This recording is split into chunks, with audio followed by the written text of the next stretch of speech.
син мирасханадагы Татар матбугаты архивын барлап, андагы карикатураларны халыкка җиткерә башлаган Facebook'та.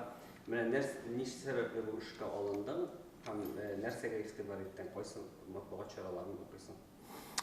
Сәбәбем башта шәхси сәбәбем иде. Үзем бераз укып, теге телне шомарту, ничектер иске гарәп алифбасын яхшырак өйрәнү. Кызыксына башладым да, һәм нинди гаҗәп нәрсәләр күрә башладым. Хәзер мондый әйберләрне күрмәгәч мәйтәм, кешеләр дә күрсен, шуларны Facebook'ка урнаштырырга уйладым. Һәм кемдер кызыксына, һәм кызык. Менә гасыр башында татар газеталарында нинди карикатуралар булган? Карикатуралар, әлбәттә, элек кызык, элек рәсми цензура булганда, эчке цензура булмаган. Рәсми цензура, теге ягъни нинди бер чиновник теге әйберне чыгару өчен карап чыккан, рәсми цензура булган. Эчке цензура булмаган. Шуның өчен кадимчеләр белән, җәдитчеләр берешкәннәр бер-берсенә итгәндә, анда нәрсәләр итеп, язышканнар. Аннары дөнья сәясәтен киң урын алган. Мәсәлән, татарлар Яшенның журналында менә бусы Сербия, Австрия, Төркия, Австрия Босния дигән баланы тоткан, һәм астында язылган бу өч хатынның анасы берәү генә, баласы кемгә булыр икән дигән. Шул вакытта Россия Сербия кул булган. Яшен журналында шул вакытта аңлашыла менә монда мәчетләр, Босния теге фәс кигән күренә, кем яклы, татар матбугаты мәсәлән алган. Шул Ягъни татарлар Босния, Төркиянеке булырга тиеш. Әлбәттә. Кайсыны олар бу сатирик журналында, мәсәлән, газетларда шул карасаң, Төркия хәбәрләре шактый урын күп алып торган. Без хәзер Төркиядә хәбәрләрен, мәсәлән, министрларны кемнәрне беләбез? Белмибез. Элек вакыт нәрсәләрдә газетларда, Йылдыз анда, хәтта Төркиянең кем министр булган, баш вәзир кем булган, бөтен исемнәр язылган, бөтен хәбәрләрне Истанбулда нәрсә була, бөтен хәбәрләр кызык. Бу күрәсең бәлкем татар матбугатында Төркия белән бәйләнеш ныграк, җәмгыятьтә Төркия белән бәйләнеш ныграк булгангамы? Кызыксыну шул яктан килгәнме? Әмма Төркия хәбәрләре бик күп урын алып тора. Кем белән сугышкан, мәсәлән, хәтта Төркия Италия белән сугыша башлагач, шул матбугатларны укып, кайсы кызлар, мөслимәләр Төркия барып, яралы төркләр гаскәрләренә госпитальләрдә эшләгәннәр. Кайсы шәкертләр без Төркиягә сугышырга барабыз дип, кайдыр юлга чыкканнар, кемнедер тотканнар анда фәлән. Кайбер журналистлар Фатих Карими, кемдер Төркия барып корреспондентлар кебек булганнар анда, теге шул сугыш турында нидер вакытка әйберләр җибәреп торганнар. Ул бик күп урын алып торган. Мәсәлән, Дума турында бер депутат яклап ята. Ул вакытта да шулай булганмы? Ул күрәсең шул вакытта да шулай булган. Менә бер икенче депутат, менә берсе нәрсә депутат дип язылган. Менә Яшен журналында. Бу мактана былтыр бер нәрсәдә сөйләмәдем, менә быел сөйләрмен әле дип, теге ниндидер вәгъдәләр бирә. Дөнья хәбәрләре турында бик кызык. Менә Пишән базарында кибетчеләр утыралар. Эчесе утыралар һәм дөнья хәбәрләрен, дөнья сугышын фикерләшеп, берсе әйтә, Төркия Австралияны дигән, Сербияны куып чыгарыр дигән. Ул Австралия белән Австрияны бутаган, әмма барбер бит ул күрсәтә ничектер. Гади кибетчеләр дөнья хәбәрләре белән кызыксыну. Кемнәрдән килгәннәр, муллалардан килгәннәр. Менә мәсәлән, Абдрашид Ибрагимов, Риса Фахретдин, бусы шайтан вакыт журналында теге нәрсәдә басылып, бер-берсен аралары бузган. Яшен. Яшен. Ни өчен шушылай теге Риза Фахретдин шундый хөрмәтле кеше булгандыр бит инде. Алар икесе дә хөрмәтле кеше булган. Күрәсең, мин әле бөтенесен укып бетермәгән, әмма кемдер миңа Facebook'та комментарийларда язды инде. анда нәрседер басылып, бір-бірсінің аралары бұзылған деп.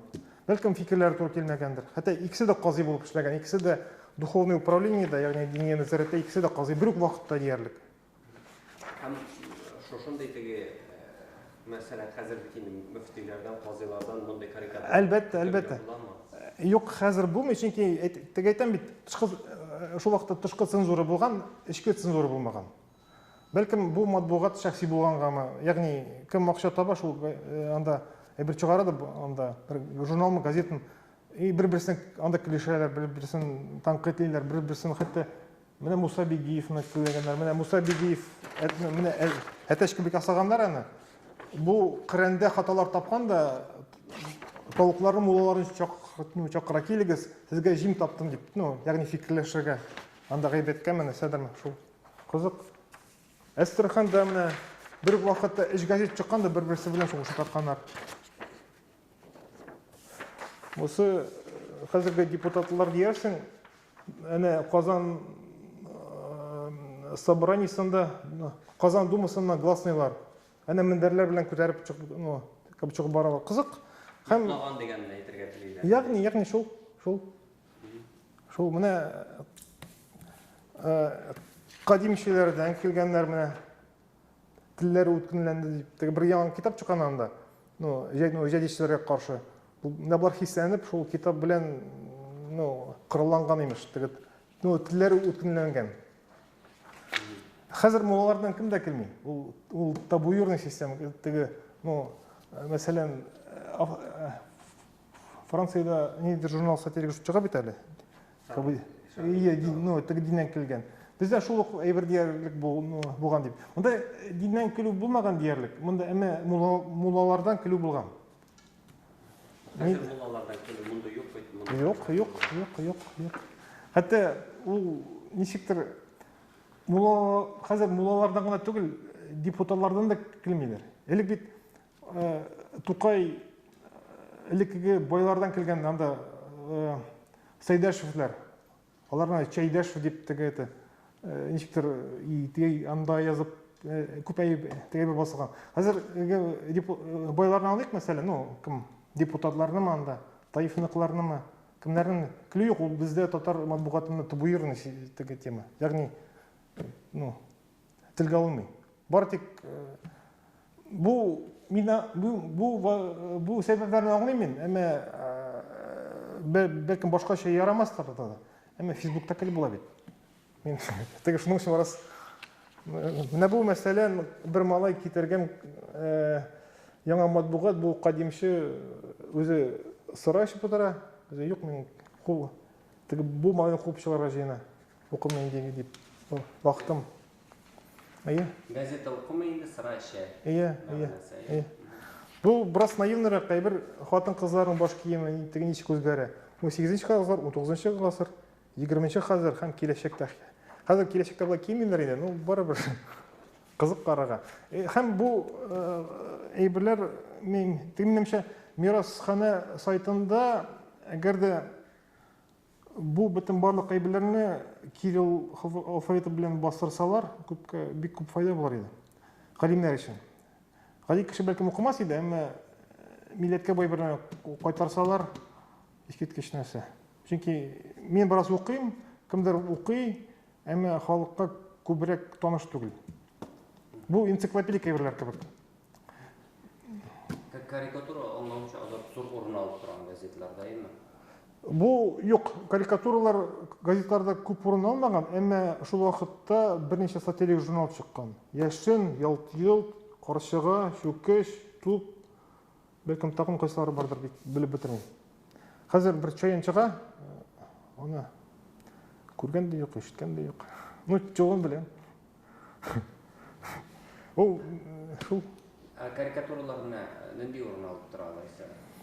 Бу сатирик журналда карикатуралар бәлкем барлык битләрнең 20%-дыр. Калган әйберендә кызык әйберләр бар, анда килеп укырлык әйберләр бар. Анда әсәдер фәлән нидер Омскида бер мәчеттәге яңа имам килгән, ул күрәсең кадимче булган, бетем теге мәчеттәге кергән кешене куркытып бетергән дип теге шундый анонимный сыман или анда үз исеме белән түгел, кемдер, ну бик күп теле матбугатлар бастыралар шундый килкедән. Кемдер фәлән ниндидер мулланың күркәсе качкан, шуннан килеп шундый кыскына гына. Ул бит сатирик журналлар, алар бәлкем акча эшләү өчен чыгарылгандыр. Әмма барбыр инде кеше укып килгән, кемдер белгән. Хәтта кайсы кызык әйбер бар, кайсы рәсемнәрне карап, хәзерге күзем белән караганда аңлап бетермисең. Замандашлары өчен ниндидер рәсем аңлаешлы булган һәм теге бу астагы язулар. Мин мәсәлән аңлап бетермим. Хәзерге кайсы Тукайның шигырьләрен укыйбыз. Барбер нәрсәдер ниндидер аңлатма кирәк. Монда да шулай. Һәм бу рәсемнәрнең авторлары кем? Мин физика белмим, әмма тере кешеләр. Анда кайсы вакытны шул вакытта бәлкем курыкканнар инде, күбесендә автор күрсәтелмәгән. Син белмисеңме, менә бу рәсемнәрне ясау һәм ул вакыттагы газетада чыгару хаталы булдымы икән? Ул вакыттагы типография мөмкинлекләре белән. Бераз кайсылары осталык белән ясалган, кайсылары бераз бала ясаган кебек. Әйтеп булмый, мин бик технологияларын белмим. Һәм ничә процент урын алып торган чит ил турында яңалыклар дөнья? Кимендә чит ил яңалыклары кайсы матбугатта әзер булган, мәсәлән, Казан мөхбире, күбрәк Казан хәбәрләре белән тулган. Вакыт, Йолдыз, Кояш кебек зур газетларда дөнья хәбәрләре бер 20-дән 30%-ка урын алып торган. Аннары ил хәбәрләре, аннары өлкә губерния хәбәрләре анда булган, мәсәлән, һәм ниндидер хатлар, һәм реклама. Реклама шактый күп булган хәзергә караганда. Бу нәрсә турында нинди нәтиҗә ясадыңыз шушыннан чыгып ул вакытта матбугаттан? Элеккеге матбугат укырга кызык һәм ничектер татарлар дөньяга киңрәк караган кебек. Дөньяга киңрәк караган һәм укучылар ниндидер үз төбәге турында гына белән генә кызыксынмаган, бик күп илләр белән кызыксынган. Бик күп татарлар әлбәттә шул вакытта кайсылар бәлкем рус телен белмәгәнгәме, татар телен барсын белгән, барсы да белгән. Шуның өчен дөнья хәбәрләре аларга бик кызык булган. Хәзер барыбыз да рус телен беләбез дә, дөнья хәбәрләрен русча гына укыйбыз да, тыңлыйбыз. Һәм татар матбугатында дөнья хәбәрләре басылса, бәлкем аларны кызыксынмыйбыздар да. Җәмгыять вакланды, карашлар вакланды, милләт вакланды. Безнең ничектер фикер үсеше туктап калды кебек. Ничектер без җирле халыкка әйләндек. Ягъни татарның шул вакытта Казан губерниясе булган, әмма чикләре булмаган кебек. Татар һәр вакытта бер урынга барып, я кибет ачкан, анда теге тимер юл буйлап тегесе бергә бөтен буфетлар татарда булган, мәсәлән. Омскида җиләк-җимеш белән татарлар сату иткән, анда Гариф Ахунов дигән, Гариф Ахунов турында гафәтис. Ариф Маннанов, фруктовый король Омска. Татарлар ничектер җир тимер юл буйлап манда төрле якка сибелгәннәр дә ничектер яңа урында телне югалтмыйча әле. Мәчет ачкан, мәдрәсә ачкан, булдырылганнары мәктәп ачкан, туганнарын чакырган. Шул ничектер шул җирдә җәмгыять төзеп, милли тормыш белән яши башлаганнар. Әмма һәм асыл ватаннары белән, мәсәлән, Казан губерниясе, Самар губерниясе җипләрен югалтмаганнар. Һәм татар матбугатын язып алганнар. Башта бит татар матбугатын чыгарга рөхсәт булмаган. Башта Бахчисарайда тәрҗемә чыккан, Азербайҗан дип әйтмим инде, шулта Бакудамы, Тифлистамы, Закавказская әйбердә. Мулла Насырдин деген сатирик журналлар чыккан. Шуларны яздырып укыганнар. Әлбәттә хәлләләр. Бөтен кеше аны яздырырга алмаганнар. Әмма әгәр дә галимнәр дип әйтмим, укый яза белә торган кеше, бераз хәлле кеше шул белән кызыксына башласа, димәк башкалар да шуңа тартыла. Шәкертләр тартыла башлый. Шәкертләр киләчәктә укытучылар булачак шул вакытта. Һәм милли интеллигенция шул вакытта кая гына яшәмәсә, барыбер бер информационный әйбер булган уртак. Һәм Казанда басылган әйберләр каядыр ерак Омскида, ерак фәлән башка төбәкләрдә укылган һәм кибетчеләр бер-берсенә укыганнар аннар башкаларга сөйләгән. Анда мәзәк буларакмы, нәрсә буларакмы, барыбер татар милләте шул вакытта киңрәк караган, хәзергә караганда. Хәзер татар ничектер минемчә күбрәк бер урынга ябышып, шулай бер белән кызыксына. Мәсәлән, шул Германиядән Минзәлә районына кайда таналар алып кайтты дигән бер мәкаләне күрдем. Кемгә кызык булсын, кем аны Фейсбукта уртаклашсаган белән. Ул язылган, ул мәсәлән, кемдер авыл хуҗалыгы белән кызыксына икән, ул аны укыр. Или кем белер. Әмма минемчә даже Мөслим районында яшәүчеләр бу хәбәрләр белән кызыксынмаячак бит.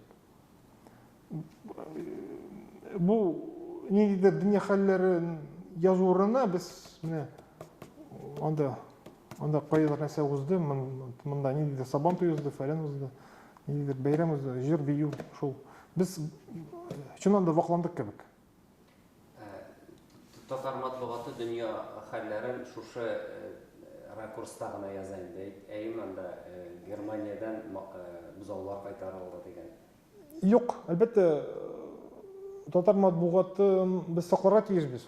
Бу матбугат ул мәктәп, мәчет, мәдрәсә кебек ул системный бер. Без аны югалтсак, аннар яңадан торгыза алмабыз. Матбугат ул кызык белән басыла, әмма күпчелек нәрсәләр Татарстан белән чикле.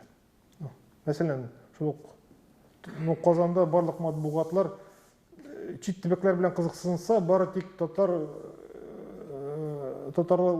кайдыр бәйрәм уздырган дигән шулнан әйбер белән артмый. Мәсәлән, кайдыр бәйрәм узды, анда сабан туй узды, кайдыр мәчет ачылды. Ничектер дөнья хәбәрләре юк диярлек. Мин аны сәбәпләрен аңлыйм, әмма ничек үзгәртергә белмим. Минем җавабым юк. Сәбәпләре нәрсә? Без матбугат кына түгел, без вакландык. Гомумән татар милләте вакланды. Галимнәр вакланды. Бөтен муллалар вакланды. Барыбыз да вакландык. Ни сәбәпле? Мин белмим, бәлкем элек бит былтыр Татарстан Республикасының 100 еллыгын уздырдык. Бәлкем шул республиканы төзеп һәм Татарстан Республикага чиге белән генә чиктән чыкмыйча, шул фикер әкер генә сүлпән иде минемчә. Бәлкем ул Татарстан Республикасын төзү әлбәттә яхшы әйбер булды. Әмма икенче ягы булды, без җирләй белән генә кызыксына башладык. Әмма син әйтәсең, Төркиягә барырлык безнең сәясәтчеләр булган дип. Ие, әлбәттә. Мәсәлән, Абдрашид Ибрахимов, Юсуф Акчура, Садри Максуди, алар барсы да Төркиягә барып, кем белән очрашкан, министрлар белән анда очрашкан, анда баш вәзирләр белән очрашкан. Анда Абдрашид Ибрахимов матбугат чыгарган индидер. Хәзер исемдә түгел. Юсуф Акчура «Өч төрле сәясәт» дигән китап язган. Бу төрки милләтчелегенең бер нигезе ул. Садри Максуди Төркия Республиканың төзүченең, Ататürkнең киңәшчесе булган. Депутат булган. Садри Максуди Русия Думасында депутат башта булган.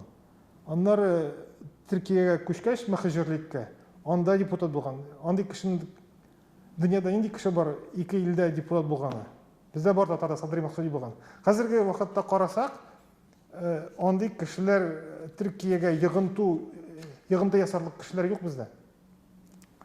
Безнең төркичләр бәлкем кемдер кызыксынучы бар, әмма бер үк Эрдоган тирәсендә татарны хыялда да күреп булмас хәзер минемчә.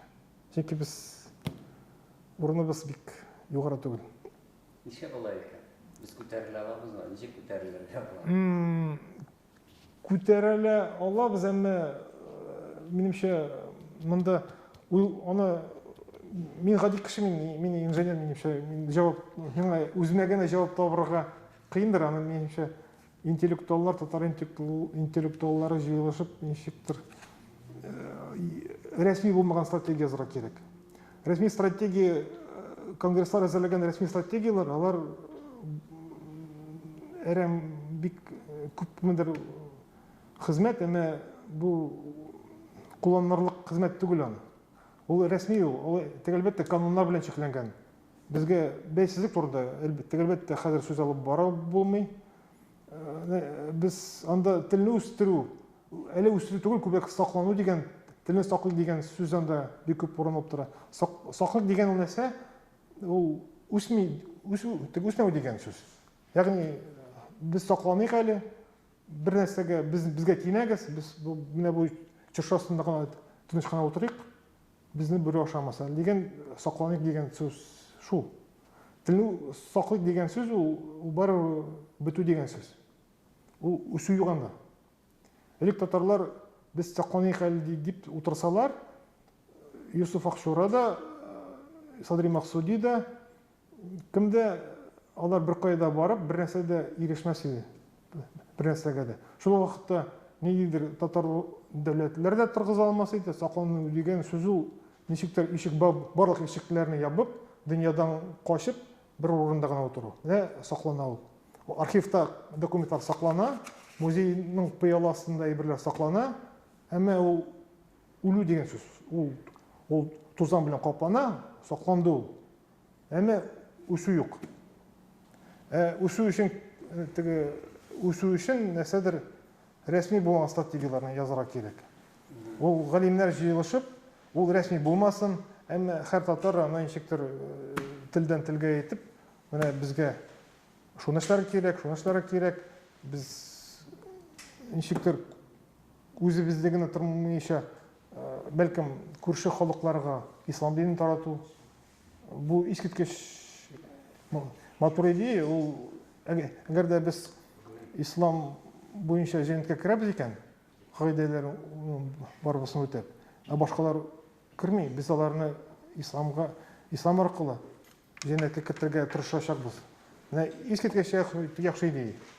Ул каплану түгел, бикләнү түгел ул. Күрше Мария белән чуашкан бәлкем татар теле кирәкмәстер дә, әмма әгәр дә алар тагын да мискенрәк хәлдә. Чөнки аларның идеялары шул ук саклану дигән сүз. Әмма үсү ягында бер идея бирсәк, менә ислам аркылы үсү. Или мәсәлән, финанс ягыннан үсеп, бу илне үз кулыбызга алу, ул да кызык идея. Әмма ничектер аны галимнәр уйларга тиеш. Бу безгә рәсми булмаган стратегия кирәк. Халык стратегиясе.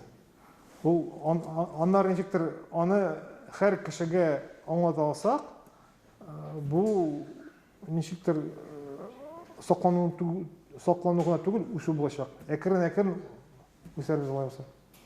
Менә матбугатны ничек итеп үстерергә мөмкин? Хәзер әйтергә кыенрак миңа, чөнки хәзер рәсми, хәзер кагазда басылтырган матбугат күбесе үлеп бара. Электрон матбугатны үстерү ничектер бәлкем талантлы кешеләр эзләргәдер, бәлкем барыбер журналист профессиясы сакланып кала микән? Минемчә, ул да бер Қазір кімнің Фейсбугі бар, ол да яз фикірлеріңді. Сен өзің журналист боласың. Сенің 30 кіші, 50 кіші оқыса, сен оларға өз фикірлеріңді тараташақсың. Сенің біріне әйберің жоқ, әмі Фейсбук арқылы, башқа әйбер арқылы фикірлерін yazыра керек, кім нәрсе турында ойлай. Һәм меніңше недер фикірні халықтың ояту үшін нәрселер көп мөлдір әйбер ішті бола. Матбуғатта талантты кішілер бар, оларны зәрі керек те бәлкім. Бәлкім әкірінлеп компромиссмен жауапларны білмеймін десек еді. Озат, мұны сен шулай деп айтасың, жазарға мүмкіндік. Нәме біз бет нәрсе күзетеміз, мәселен, Фейсбукта татарша фикір yazып, нендейлер бітігі халықтың уятап тұрған фикір yazушы кішілер бек сирек. Яза башлаушылар да өз тіліне көшіп кетелер. Бар, әлбетте бар. Мен хәтта мен бит татарша русчадан начаррак язам. Мен бит шәһәрдә үскән. Мен татарша язганда хаттар белән язам.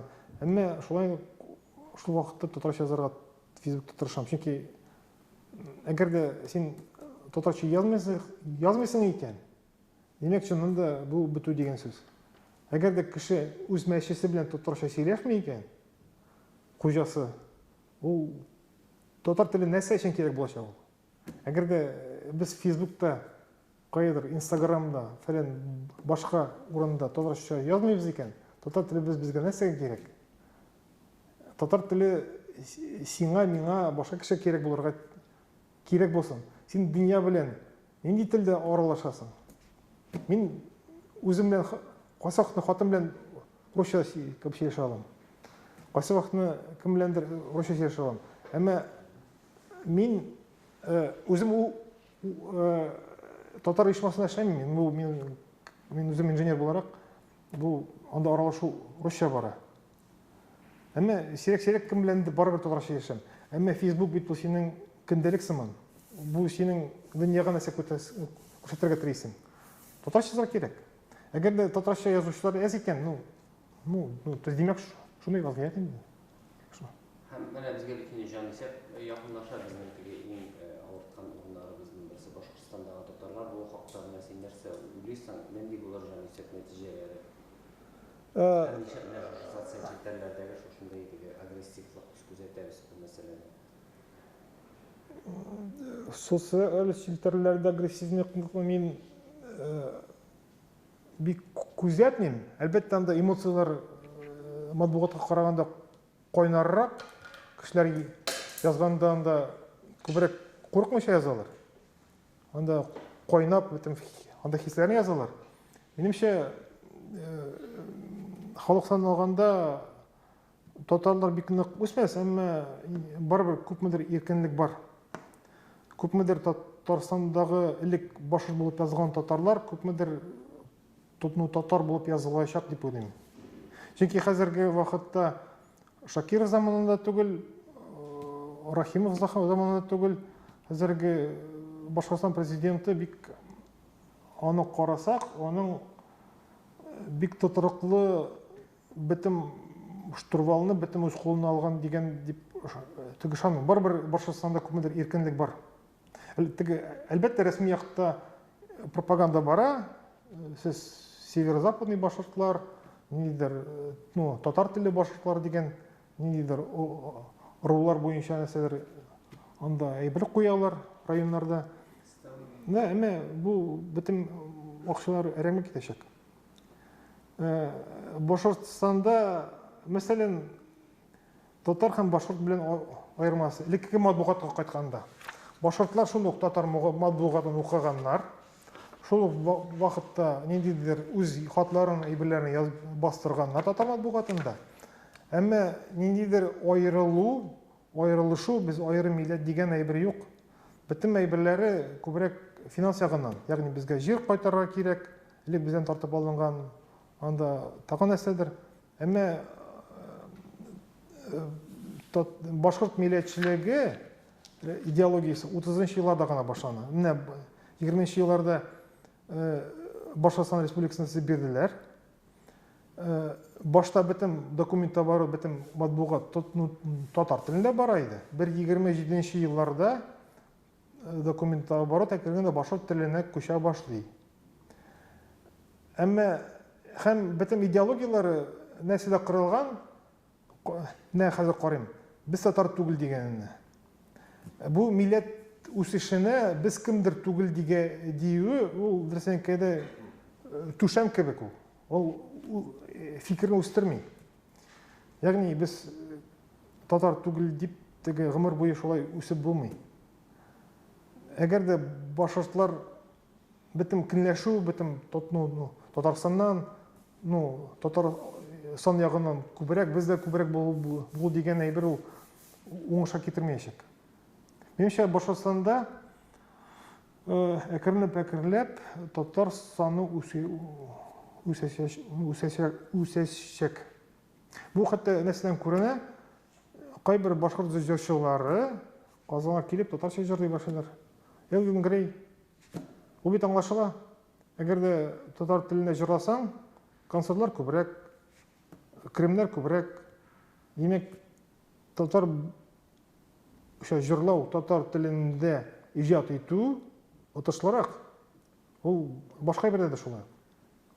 Әгер де башқұртлар өсерге тілесе, бізге яқынайырақ керек. Біз қазір Русиядағы Татарстан да, Башқұртстан да екі республика, әмі бек көп ішлей алмайлар. Чөнки, бұл көбірек стратегия береді.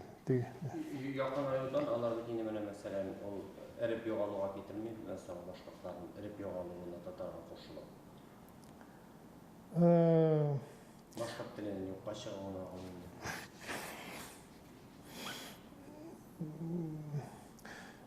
Әйтірек қиынырақ, жәнкі мен башқұрт түгіл, мен нешектер бар-бір татар яқылы кебек. Мен башқұртларға нешектер ақыл егерете алмайым кебек. Әмі менімше татарда, әгер де біз ойрым яшасек, келешекте башта кімдір өлешек, анда бітешек, аннары башқұрт бітешек, аннары башқұртлардан соң, уже татар бітешек енді.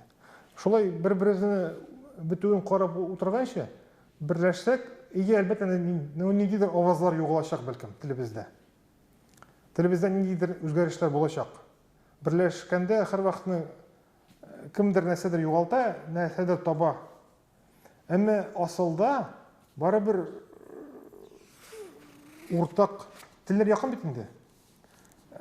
Бары бір асылда бір өзіміз болып қалашақпыз. Ол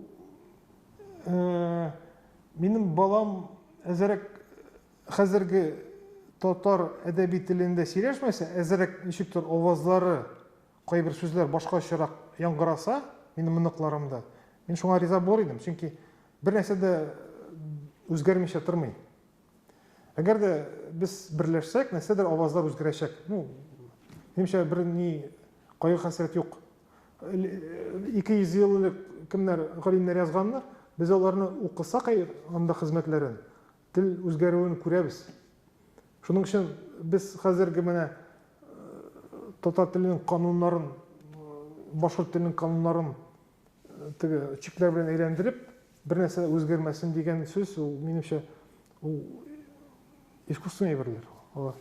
Шының үшін башқұртларға меніңше өсу үшін, һәм сақланып қалу үшін татарға яқынайырға керек.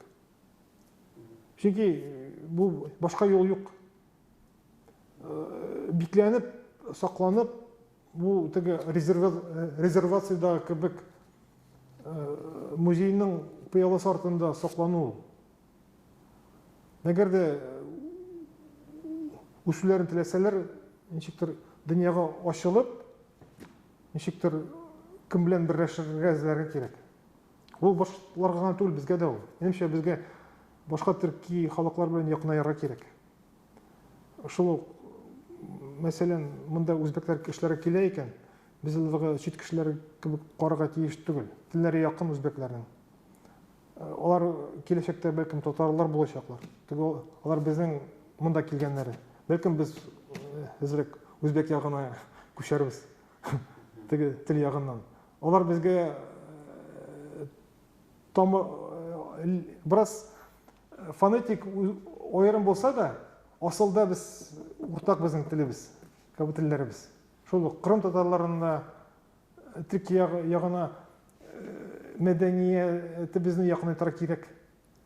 Әгер де татар жүршілері, башқа жүршілері кәбі татарша жырлар екен, татар жүршілері, түрк жырларын үйреніп, матүрді жырлай башласалар, аларға Түркияға барып, концерт қою мүмкіндіктері бар.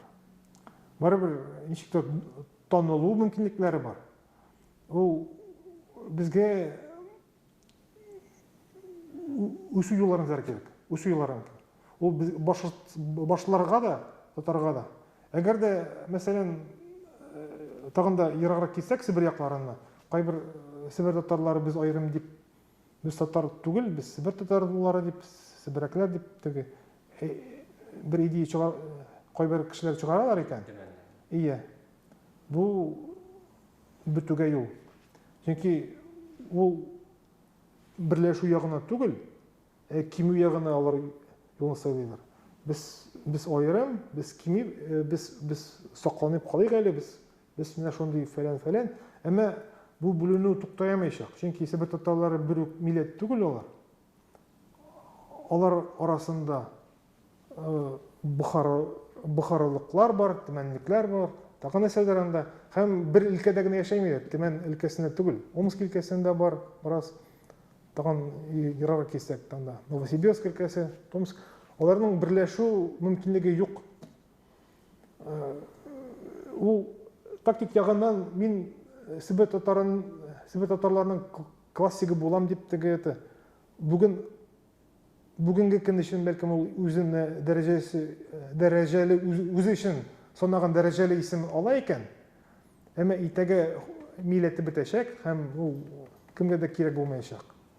Ул тактик яктан бүгінгі көн бәлкім кемгәдер җиңү, кемгәдер. Әмма милләт өчен упкынга төшеп китү. Ул җиңелү. Башкортта да шулай. Башкортстанда әгәр дә менә иске матбугатта ни өчен карау кызык, ничектер 100 ел эчендә ничектер нәрсә үзгәргән күреп була. Әгәр дә без хәзер 2021 елда яшәбез икән, тагын 100 елдан күрергә тырыша алсак нәрсә булачак. Һәм аны әгәр дә аңлый алсак, бәлкем милләт үсешенә ниндер юл таба алырбыз. Бүгінгі көн дип теге аны карау бер, әмма нинди урында торабыз, нинди упкындамы, үсәбезме, кимибезме, аны аңлау өчен ничектер вакыт әйберләрен киңәйтеп арка кара кирәк, һәм бәлкем ала кара кирәк. Менә бу элекке матбугатта Сібір татарлары ничектер билгеләнеш аламы диде? Элек татарлар, Сібір татарлары да шулык. Бөтен барлык татарлар да шулык бер матбугатны укыганнар. Мәсәлән, минем укыган Сібір татары булгач, мин шәҗәрәләр белән кызыксына башлагач, элекке матбугатта Сібір татарлары турында чыраган әйберне укый башладым. Бер кайда без айрым милләт дигән, ул башыртта да юк ул. Сібірдә яшәүче татарларда да юк. Без айрым милләт дигән фикер юк. Гомумән андый фикер юк. Бөтен фикерләр үсү ягында. Без бердәмлек, тараккыят, исламият, без мөселманнар берләшик, туганнар мәктәп ачык, мәдрәсә ачык, фәлән менә шуны эшләп дигән сүз. Без айрым дигән әйбер юк. Гомумән элек кемдер төмәндә ВКонтактеда кайда укыдым мин. Безгә совет вакытында мәктәпләрдә Казан әдәби телен көчләп укыта башладылар. Совет вакытында түгел. Инкыйлабка кадәр укый яза белгән кеше барсы да әдәби телдә укыган. Ул совет вакытында түгел, Әби патша Оренбургта духовное управление, ягъни дини нәзарәт оештырып, аннар Уфага күчеп шул дини нәзарәт бөтен указны алган муллалар, бөтенесе әдәби телдә язганнар. Сібір татарларым, Сібір татарларым. Мин шәҗәрләрдән кызыксына башлагач, Инем әтиләр Ульяновск өлкәсеннән элек Самара губернасына кергән. Метрикаларны укып барасың, бер үк телдә язылган. Самара губернасында метрикалар, Тобол губернасында бер үк телдә язылган. Булалар бер үк әйбер мәдрәсәләрдә бер үк китаплардан укыганнар. Укый яза белгән кеше шул вакытта бөтенесе башкорты, себер татары, татары, мишәре, бөтенесе бер үк телдә язган. Ул элек ул бөтен фикерләре берләшү ягында булган. Хәзер аннары Себер татарларында мәсәлән, кызык фикер, бер хатны басырдым да, бер мулла абзый фәлән нәрсәдер язганда. Монда. Аннары миңа комментарийда бер хатын кыз яза. Бу минем бабам ди. Үзе кандидат исторических наук. Исемен әйтмим. Үзе Себер татарларының айрым милләт дигән тарафда ярый тарафдары инде.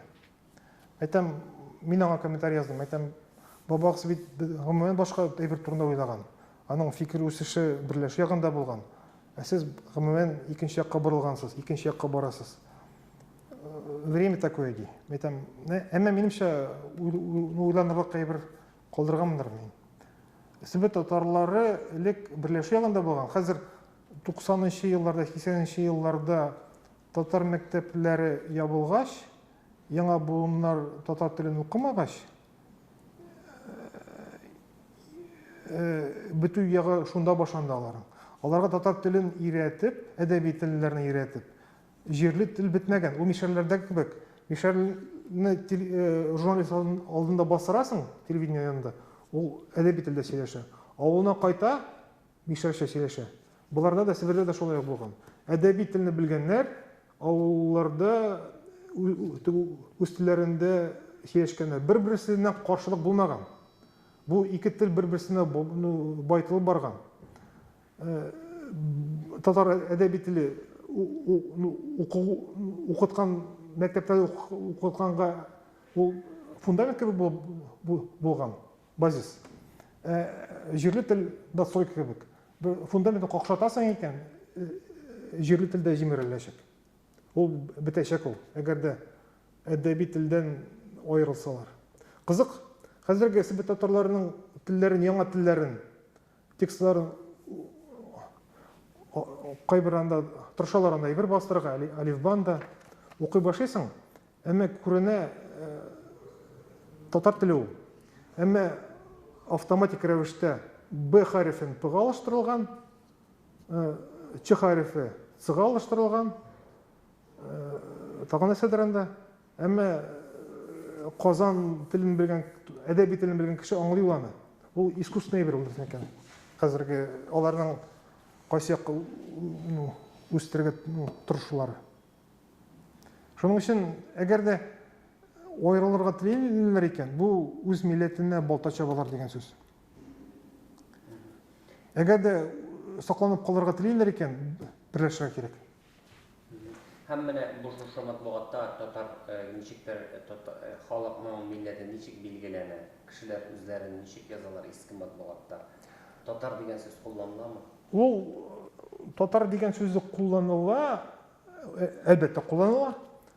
Әмма бик күбесе кайсылары үзләре мөселман диләр. Ул кайдыр Себердә генә түгел, Башкортстанда түгел, Казанның үзендә дә күп кешеләр үзләре мөселман дип кенә йөрткәннәр. Әмма барыбыз да татар булсалар да, шул вакытта этник дигән әйбер ул гади халык бик аңлап бетермәгән. Хәтта ул вакытта гына түгел, минем әбием дә мөселман белән татарны бутаган. Чөнки аның өчен улым, мин кичкән булганда, киләчәктә үзеңә тормыш иптәшең сайлаганда мөселман булсын дигән. Ул аны мөселман дип әйткәндә, ул аны татар дигәнне күз алдына китергән. Ул элек кайсылары без мөселман татар дип анда буталып йөргән анда.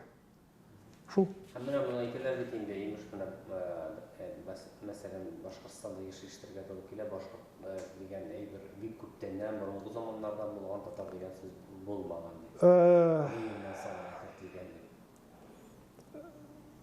Ол бұрынғы башкортлар хәзерге башкортларга катнашы бар микән, мин аны бик белеп бетермим. Минемчә, монда шикләй бер ул. Әлбәттә, башкортлар алар ниндидер кабиләләрдән җыелган милләт. Әмма әдәби телләре узган гасырның 30-нчы елларда гына барлыкка килгән. Фикер, кабиләнең фикер үсеше кабилә белән бәйле. Шуның өчен башкортларның 100 ел элек ниндидер милли идеялары аларны бары тик бер нәрсә берләштергән җирләрне кайтару дигән.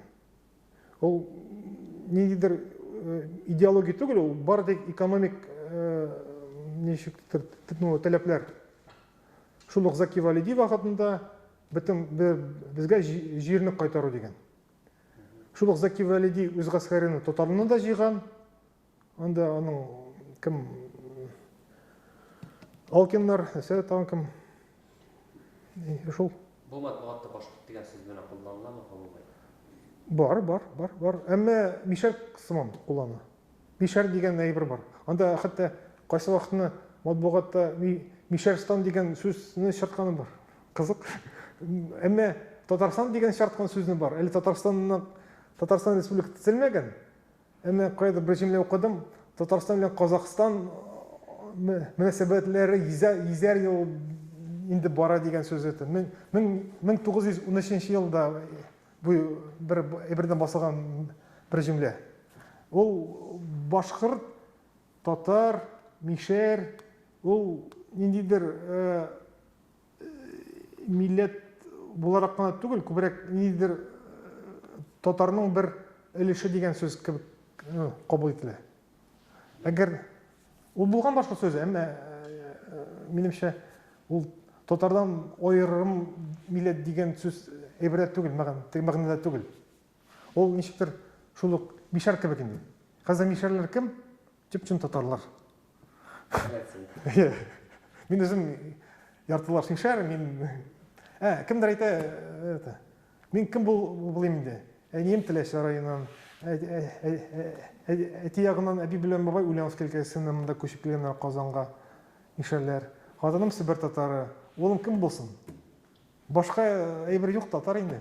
Һәм менә Азат Синбекин 90-2000 елларда милли хәрәкәттә бик актив шөгыльләнә иде инде. Шул вакыттагы милли хәрәкәткә һәм шушы матбугатка бер кадәр күзәтү булса кызык булыр иде. Син нәрсәләр белән шөгыльләндең? Мин яшь вакытта инде студент буларак шул 90-нчы елларда азатлыклар белән кызыксынып, азатлык яшьләре берлеге белән биреп, татар ничектер мин татар дип аңлап, ничектер матбугатны укый башладым. Ул минем өчен ачыш иде инде сәнәкәй.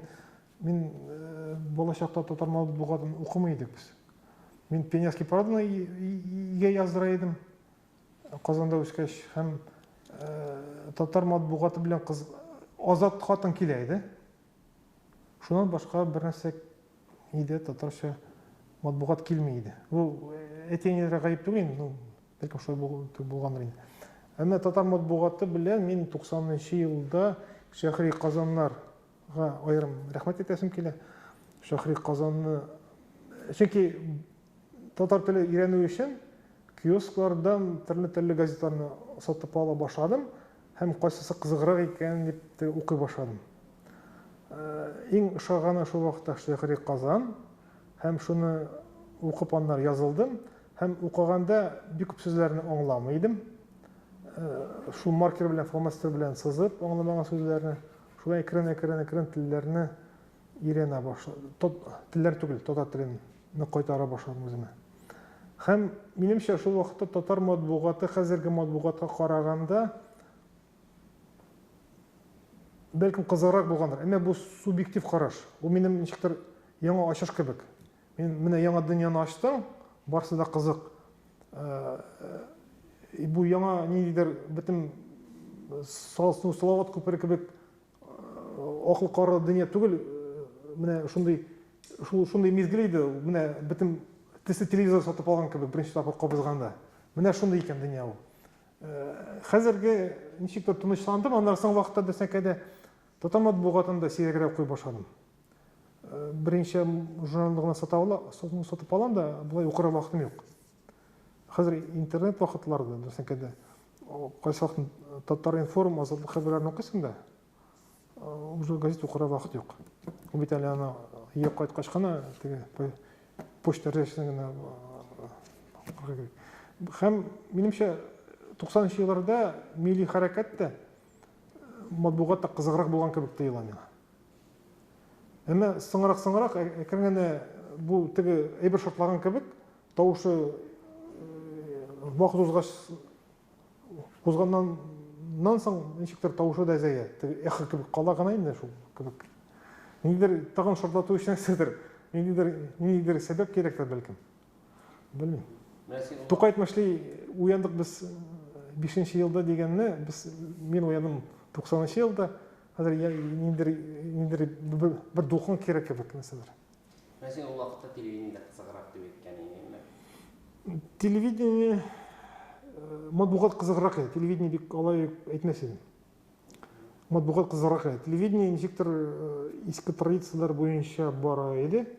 Һәм ең қызық болған тапшыру 20 күн кез білен. Башқалар бек қызық түгел еді. Анары тыйымды барлыққа келгеш, әмі әлбәтті уақыты, көрсету уақыты өсті көбейді, әмі адамдар қызық еді, әлбәтті. Андай яшылар ішлейді, фикір нешіктір қорықмайша, нешіктір бюрократик кішілер тәзірек едім. Адамдар қызық еді, қайбір тағын бірінші тапшыру қызық еді, әмі ғымын алғанда телевидение техник яқтан өсті, әмі іштәлік яғынан бек өсмәді. Матбуғатта ол бар, бұл Татмедиада талантты журналистлар бар, қызық әйбілер бар, әмі шақси матбуғатта қызық. Мәселен, Ерек Майдан мықты есім келе. Өзім оқымайым, әмі бек қызық әйбір ол. Фикір өсу үшін тірлік керектігі монополия ғана болмас енді ол. Бір-бірісі білен, яңа қадимшілер білен, яңа жәдейшілер іздеп табыра керек. Бір-бірісі білен бәрішсінлер де, суғысынлар да енді яңа нелер фикірлер тусын. Һәм Азат, сен фикірін іштес керейді, мәне сен білген оның бар. Бізде бір шындай бір ғибәрі бар. Анағы татар тілін білген кішігіне татарды өзін аты ала деп мәне балаларына шәһәрде яшап татар шығыйла деп бұлам. Қиын. Мен мақсус татарша татарша шейшәйдек бала еді білен. Татар садигіна бердім де, татар балалар бақшасына, енішәдәгіні. Бірінші күннен сен папа, сен мама деп қайтты.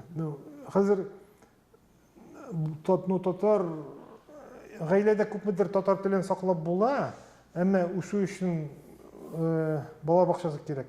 Анда қазір қанун бойынша татарларына түгіл, түрлі милләт кішілерін де қабыл етелер. Чөнки пропискасы шундағына. Біріншіден шул.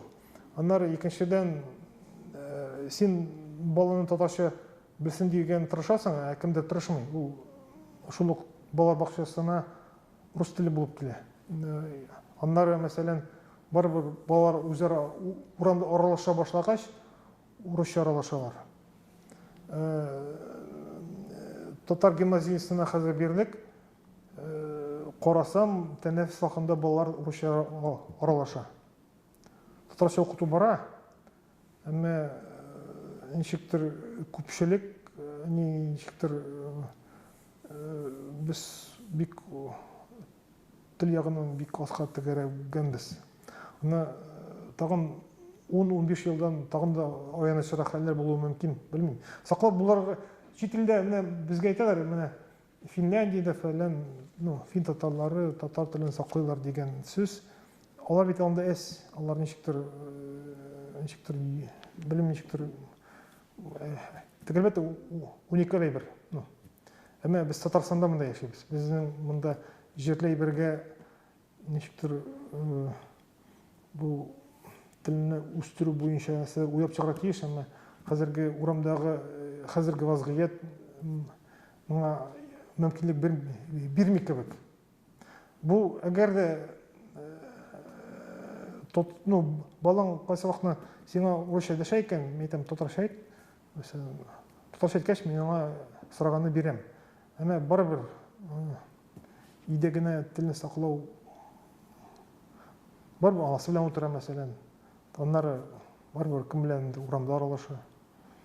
Кыен. Сакларга кыен. Мин җавапларын таба белмим ничек. Менә әле генә әйттең, үзең саклау ул инде бетү дип. Әлбәттә. Үсү ягынан ничек үсү ягынан? Ул әгәр дә кызыксынуны балада әгәр дә уята алсам, бу кызыксыну үзе тартып чыгарыр ул аны. Теге үсү ягына. Әгәр дә без татар теленә кызыксыну уята алсак, бәлкем моның аркылы без ничектер татарча хәзер беркемне дә сөйләшергә мәҗбүр итә алмыйбыз инде. Барыбер кеше урамда ничектер урында, төрле урында урысча сөйләшә. Аңа бик күбесенә рус теле тормыш өчен җиткән кебек. Берәү учреждениегә бара икән, татар телендә аны бер-ике оешмадан башка, анда бөтен урында урысча бара инде. Милли оешмадан башка мәсәлән. Конгресс анда, редакция, бәлкем мөфтият, башка урыннарда татар теле районнарда баркым, бәлкем кайбер авылларда сельсоветтан мәсәлән татарча сөйләшеп булар. Әмма кагазларын бар урысча тутыралар инде. Районнарда да шул ук хәл. Аны татар теле тормыш өчен кирәкми кебек тоела хәзер. Әмма барыбер бер генә бер кала, беркемне дә мәҗбүр итә алмагач, кызыксыну уятырга кирәк. Кызыксыну нәрсә, без бәлкем татар теле аркылы төрек телене анда белерсең. Синең Төркиягә барсаң, теге сине туган кебек кабул итәләр кайсылары. Әлбәттә алар сиңа читкеш кебек карамыйлар. Татар алар синең өчен төрек кебек. Мин татар дисең дә, алар син төрек дисең. Аны белән ризалашасың, чөнки без төрки. Әлбәттә. Һәм татар теле без үсү өчен безгә бер инструмент ул. Бәлкем безгә татар теле белән үсү төрки дөньяда үз урыныбызны табу, таныту, үзебезне таныту, яңа Эрдоган янында яңа киңәшчеләр, дөнья хәбәрләренә, дөнья хәлләренә, сәясәткә яңа кешеләр үсеп җитәр бәлкем. Без үзебез бар объект, бар субъект, без субъект булмыйча объект булдык әле. Ягъни без үзебез инструмент булдык. Без подопытный бер түгел, без үсәргә кирәк. Үсү сакланып калу өчен бары тик үсү генә кирәк. Үсү бетә икән, ул бетү. Безгә үсәргә кирәк. Белмим, ничек үсәргә, анысын җавап белмим. Мин гади кеше. Әмма безгә үсү кирәк. Һәм соңгы сорау син татар халкының киләчәген ничек күрәсең? Берничә ел һәм киләчәктә. Бераз пессимистик хәлдә күрәм. Без сан ягынан без аска тегәрбез, әлбәттә, ансын. Әмма кемдер, әмма сыйфат ягыннан ниндидер өмет бар. Сан ягыннан әзәйсәк, сыйфат ягыннан һәм яңа ниндидер формада, яңа ниндидер сыйфатта үсү мөмкинлеге бар. Ул һәр вакытны татарга беркайчан җиңел булмаган. Ул без үз дәүләтебезне югаткач, безнең үсү ягыннан ничектер ниндидер татар үскән аны. Кыры җирдә дә үскән, беркайчан да тепличный условия булмаган. Һәм барыбер үскән бит инде. Без бит барыбер безнең бабаларыбызның, әбиләребезнең оныклары без. Без үскән, алар безгә ничектер бітімебер тапшырған біздің қазір бурышыбыз диктор тағын үсүйуыларыңыздар керек. Ол бір орындаған таптанып түгіл, диктор үсүйуыларыңыздар керек. Бәлкім 7 миллион болмабыздар енді. Бәлкім кім біләнді бірләшсәк, башшылар белән бірләшсәк, бәлкім яңа тұтыну тағын 7 миллион боларбыз. Өзбеклер белән анда бірләшсәк һәм башка төрки халыкларга үзебезнең телебезне кертә алсак, бәлкім 20 миллион булырбыз. Бәлкім, кем белгән, белмим. Төрекләргә үз телебезне кертә алсак, Төркия татарча сөйләшә башласа, 80 миллион булырбыз. Белмим. Шул. Рәхмәт бик зур. Рәхмәт. Рәхмәт.